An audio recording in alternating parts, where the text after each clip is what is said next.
Ya, baiklah. Assalamualaikum warahmatullahi wabarakatuh. Nah, anak-anak, pada pertemuan kali ini, Ibu akan menjelaskan materi di bab 2, yaitu tentang pembukaan Undang-Undang Dasar Negara Republik Indonesia tahun 1945. Nah, di materi bab 2 ini nanti akan kita pelajari dua hal, anak-anak, yaitu mengenai yang pertama adalah makna alinea pembukaan, dan yang kedua adalah pokok-pokok pikiran yang terkandung dalam pembukaan. Nah, sebelum masuk ke bagian materi, Ibu akan menjelaskan terlebih dahulu mengenai kompetensi dasar atau tujuan pembelajaran yang akan kita capai di bab kedua ini, dan peta konsep materi di bab kedua ini. Penjelasannya adalah sebagai berikut.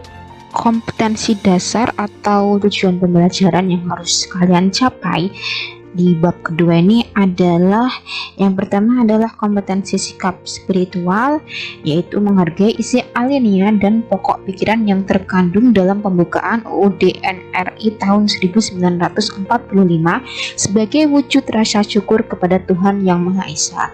Kemudian kompetensi sikap sosial, yaitu melaksanakan isi alinea dan pokok pikiran yang terkandung dalam pembukaan UUD NRI tahun 1945. Nah, untuk kompetensi pengetahuannya atau materi yang akan kita pelajari, yaitu mensintesiskan isi alinea dan pokok pikiran yang terkandung dalam pembukaan Undang-Undang Dasar Negara Republik Indonesia tahun 1945. Nanti kita akan mencari hubungan ya anak-anak ya antara isi alinea kemudian dengan pokok pikirannya itu seperti apa. Oke, kemudian kompetensi keterampilannya, nanti di sini kalian akan menyajikan hasil sintesis isi alinea dan pokok pikiran yang terkandung dalam pembukaan UUD NRI tahun 1945. Nah, baiklah, kemudian materi apa saja yang akan kita pelajari di bab kedua ini? Yang pertama, kita akan mempelajari mengenai makna alinea pembukaan UUD NRI tahun 1945. Kemudian yang kedua, kita akan mempelajari mengenai pokok-pokok pikiran pembukaan UUD NRI tahun 1945, dan yang ketiga adalah sikap positif terhadap pokok pikiran pembukaan UUD NRI tahun 1945. Nah, di materi yang pertama ini anak-anak kita akan mempelajari mengenai makna dari alinea pertama, alinea kedua sampai dengan alinea keempat pembukaan ya anak-anak ya. Kemudian di materi yang kedua kita akan mempelajari mengenai hakikat pokok-pokok pikiran pembukaan UUD NRI tahun 1945 yang meliputi 4 pokok pikiran dan arti penting pokok pikiran UUD NRI tahun 1945. Kemudian sikap positif terhadap pokok pikiran nanti yang akan kita pelajari itu adalah sikap positif terhadap pokok pikiran pertama sampai dengan sikap positif terhadap pokok pikiran keempat. Jadi setiap materi AB ini kemudian diikuti oleh materi yang berkaitan dengan sikap positif ya anak-anak ya. Ini adalah salah satu ciri khas mapelnya PKN, itu selalu diikuti oleh sikap yang harus kalian tunjukkan dalam kehidupan sehari-hari. Anak-anak, sebenarnya materi ini sudah kalian pelajari di bab kedua pada saat kalian kelas 8 ya. Ini sudah kalian pelajari anak-anak, mulai dari makna dari alinea pertama, keempat sampai dengan keempat, dan juga pokok-pokok pikiran yang terkandung dalam pembukaan itu sudah kita singgung di kelas 8. Nah, untuk pembelajaran bab kedua ini kita tinggal mengulang saja ya anak-anak ya, sehingga Ibu harap ini tidak memakan waktu yang lama ya, karena materi bab ketiga itu cukup kompleks ya materinya, sehingga membutuhkan waktu yang lumayan cukup lama ya. Oke, tadi kalian sudah menyimak mengenai kompetensi dasar dan materi yang akan kita pelajari di bab kedua. Nah, sekarang kita langsung mulai pada materi yang pertama, yaitu makna alinea pembukaan Undang-Undang Dasar Negara Republik Indonesia tahun 1945 atau yang biasa disingkat dengan UUD MRI tahun 1945. Nah, di sini anak-anak bisa lihat bagian daripada pembukaan itu sendiri, yaitu terdiri dari 4 alinea ya anak-anak ya. Alinea pertama, kedua, ketiga, dan keempat. Berbeda kalau kita lihat dengan bagian dari UUD sendiri ya anak-anak. Jadi anak-anak, UUD itu terdiri dari 2 bagian. Anak bisa lihat di sebelah sini ya. Bagian yang pertama itu adalah bagian pembukaan, dan bagian yang kedua itu adalah bagian batang tubuh atau pasal-pasal anak-anak. Nah, yang akan kita pelajari saat ini itu adalah bagian yang pertama dulu, yaitu bagian pembukaannya ya anak-anak ya. Oke. Bagian pasal-pasal nanti akan kita pelajari di materi kedaulatan ya anak-anak. Jadi silahkan dipersiapkan undang-undang dasarnya. Oke. Nah, untuk makna dari tiap alinea pembukaan undang-undang dasar itu kita mulai dari makna alinea pertama pembukaan anak-anak. Jadi alinea pembukaan UUD itu dimulai dari kalimat bahwa sesungguhnya titik-titik sampai dengan pri kemanusiaan dan pri keadilan. Anak-anak bisa sekalian simak di pembukaan Undang-Undang Dasar ya. Di situ arti dari alinea pertama pembukaan itu adalah pernyataan kemerdekaan atau kemerdekaan itu merupakan hak asasi semua bangsa yang bersifat universal ya. Kemerdekaan merupakan hak asasi semua bangsa yang bersifat universal. Di alinea pertama itu terkandung 2 dalil atau 2 pernyataan anak-anak. Yang pertama itu adalah dalil subjektif, yang kedua adalah dalil objektif. Nah, dalil subjektif itu apa? Dalil subjektif itu dimulai dari kalimat bahwa sesungguhnya kemerdekaan adalah hak segala bangsa. Nah, subjektif itu berkaitan dengan kata ganti orang. Maka di sini kata kuncinya itu adalah bangsa ya anak-anak ya, bangsa Indonesia. Jadi bahwa sesungguhnya kemerdekaan ialah hak segala bangsa. Jadi di sini dalil subjektif daripada alinea pertama pembukaan Undang-Undang Dasar itu adalah aspirasi bangsa Indonesia untuk melepaskan diri dari penjajahan ya. Kata kuncinya adalah adanya aspirasi bangsa Indonesia, itu dalil subjektif. Kemudian kalau dalil objektif yang kedua tadi, nah dalil objektif itu dimulai setelah kalimat hak asasi semua bangsa ya, berarti maka penjajahan di atas dunia harus dihapuskan karena tidak sesuai dengan pri kemanusiaan dan pri keadilan. Jadi dalil objektifnya dimulai dari kalimat maka penjajahan di atas dunia harus dihapuskan karena tidak sesuai dengan pri kemanusiaan dan pri keadilan. Atau bisa kita simpulkan bahwa dalil objektifnya itu adalah penjajahan itu harus dihapuskan karena tidak sesuai dengan pri kemanusiaan dan pri keadilan. Oke, sekarang kita masuk ke alinea kedua ya. Makna dari alinea kedua pembukaan Undang-Undang Dasar itu yang pertama adalah perjuangan bangsa Indonesia itu telah sampai pada momen atau pada saat atau pada waktu yang menentukan, yaitu ada pada kalimat pertama di alinea kedua, yaitu dan perjuangan pergerakan kemerdekaan Indonesia telah sampai pada saat yang berbahagia. Kemudian makna yang kedua di alinea kedua itu adalah bahwa momen yang menentukan tadi, momen yang telah dicapai tadi itu harus dimanfaatkan untuk menyatakan kemerdekaan ya. Itu ada pada kalimat dengan selamat sentosa mengantarkan rakyat Indonesia ke depan pintu gerbang kemerdekaan.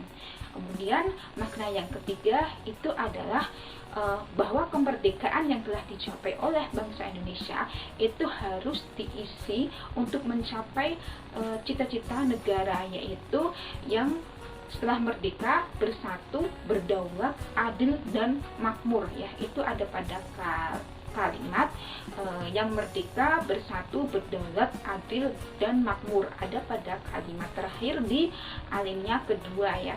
Jadi cita-cita negara itu terkandung dalam alinea kedua pembukaan Undang-Undang Dasar, yaitu setelah bangsa kita merdeka, kemerdekaan yang dicapai itu harus diisi dengan kegiatan yang mengarah pada cita-cita negara, yaitu bersatu, berdaulat, adil dan makmur ya anak-anak. Nah, makna alinea yang pertama sudah, yang kedua sudah, sekarang makna alinea yang ketiga. Ini ya anak-anak, alinea yang ketiga dapat kalian simak di sini. Artinya atau maknanya yang pertama adalah bahwa kemerdekaan yang telah dicapai bangsa Indonesia itu terjadi, itu dapat dicapai bangsa Indonesia itu karena adanya motivasi nyata bangsa Indonesia, yaitu keinginan luhur bangsa Indonesia untuk merdeka.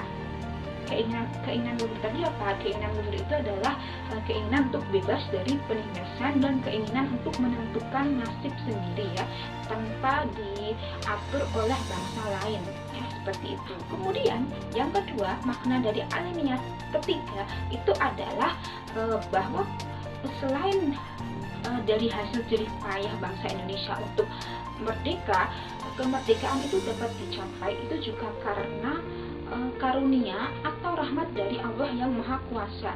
Jadi kemerdekaan yang dicapai oleh bangsa Indonesia itu terjadi karena adanya keinginan luhur bangsa Indonesia untuk merdeka atau perjuangan bangsa Indonesia untuk merdeka, dan karena adanya kehendak dari Allah yang Maha Kuasa ya, seperti itu anak-anak ya. Kemudian kita masuk ke alinea keempat anak-anak. Alinea keempat ini di sini bisa kalian simak ya di sini, atau kalian juga bisa menyimak di pembukaan Undang-Undang Dasar yang sudah kalian buka ya anak-anak ya. Di alinea keempat ini ada beberapa makna ya, ada 5 makna.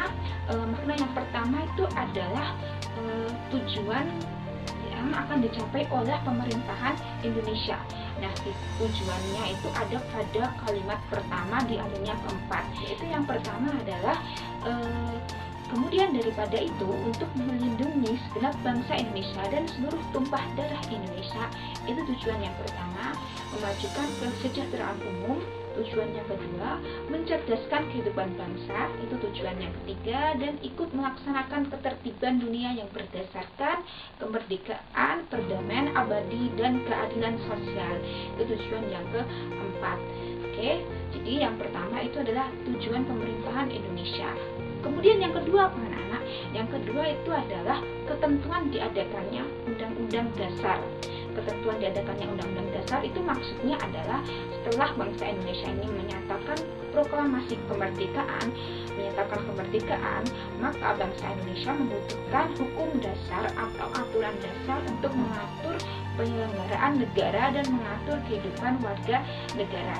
Maka dibentuklah Undang-Undang Dasar ini anak-anak ya. Nah, ada pada kalimat mana? Ada pada kalimat setelah tujuan tadi anak-anak. Anak-anak bisa baca ya, bahwa di situ ada pada kalimat maka disusunlah kemerdekaan kebangsaan Indonesia itu dalam suatu Undang-Undang Dasar Negara Indonesia ya itu. Kemudian yang ketiga yaitu adalah bentuk negara republik ya anak-anak.